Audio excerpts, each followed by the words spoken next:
everyone who hasn't met me. My name is Jarah Macfarlane. I am the founder of Macfarlane Investors. We're out in Washington State, a registered investment advisor here in Seattle, focusing on kind of two groups of clients. Mostly, I'd say 80% of the clients I work with are Gen Z and are between 20 and 30 and getting started on what I call the critical stages of wealth building.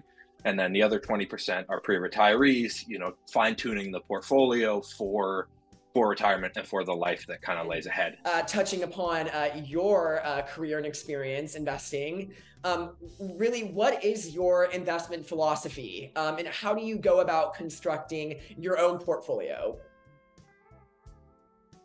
Yeah, so my philosophy, I break it down into three pillars. Obviously, it's been built over a while, but the three pillars are bet on America, buy high, sell higher, and don't outsmart your common sense. The first one, bet on America, I think there's something unique about the United States economy and about the United States as a whole.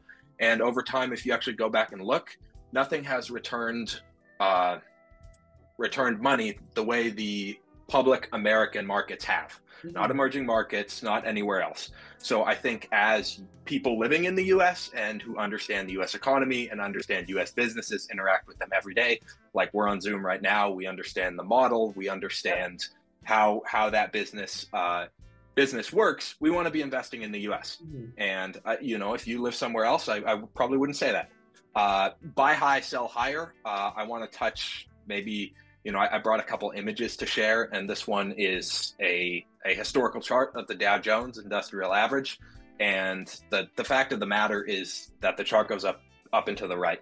And I think it was Bill O'Neill who talked about buying high and selling higher. And I think good assets over time trend up and to the right. And so it doesn't matter where you enter as long as you're taking part. The third one is don't outsmart your common sense. I think the finance industry as a whole constructs a whole bunch of stuff that people don't need. And that's why oftentimes I think a retail and individual investor, maybe somebody just starting, has an advantage over somebody on Wall Street who's been kind of indoctrinated. And so when I think about don't outsmart your common sense, for me, it means just three things. It's like, if you look over time, businesses and stock returns follow company earnings.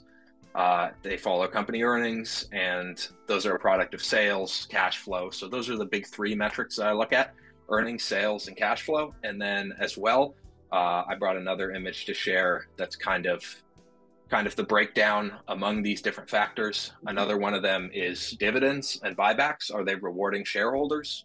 Real simple stuff like that. And then as well as understanding what you own, the business that you own, and why you own it. Like, how does this business make money? I use what's called a kindergarten test. And it's like, can I explain this investment to a kindergartner, what the business is and how it makes money in like 2 sentences? And if I can't, I probably shouldn't own it. And that, those are the big three, but it starts top down. Like, I want to own industry leaders, and I want to own the best businesses in the world, which are American businesses. And it was Peter Lynch who said, don't own laggards, own leaders. So I start, I'm like, okay, tech industry, what are the companies that lead in the tech industry? Are they growing their earnings? Like don't outsmart your common sense. It doesn't have to be anything more than that. Absolutely. Yeah, thank you for sharing these tips. I think these are especially helpful for someone who, might be wanting to dip their toes in the world of investing for the first time. Extremely simple, easy to follow. And I think the payoff is really great here. So thank you for sharing a little bit about your investment philosophy. What was your journey like becoming a money manager, especially, as, again, a Gen Zer? Really, what was that like, and how did it feel? Yeah, I would say you're not going to meet anyone who has the becoming a money manager story that I have. I entered school like pre-med. My track was totally non-traditional. I was working throughout college as a restaurant manager. And so I worked with a bunch of people who I would consider everyday Americans. And those are the people I think about who need to join the markets and need to harness the power of them, really. And my first encounter with any investment of any kind was I was actually at a buddy's house over a break, and we were all hanging out, and his dad liked to trade stocks and was on the phone with his broker, and I heard him say something like S&P 500 put spread, and I had no idea what any of that meant. And I brought up Google, and I Googled it, and that was like domino number one. And then that kind of grew. I switched my major to finance while I was in school, and then I actually applied twice to the higher education institution that I was at, university-led investment fund, and I got rejected not once but twice. They didn't like my investment philosophy, and they also didn't think that the experience I had, which in my opinion was hard work and working well with others, correlated to their kind of institutional operation that they were running. And so then throughout school, I was looking around at the people around me who would often associate me with investing because I was passionate about it and would talk about it. Right. And I saw that there was kind of an underserved market there. So I was like, what can I do about that? Let's say that I am in my early 20s. Well, I am in my early 20s.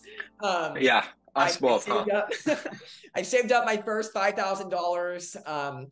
Beyond my 401k and having savings, how should I think about investing this money? What would you have to say?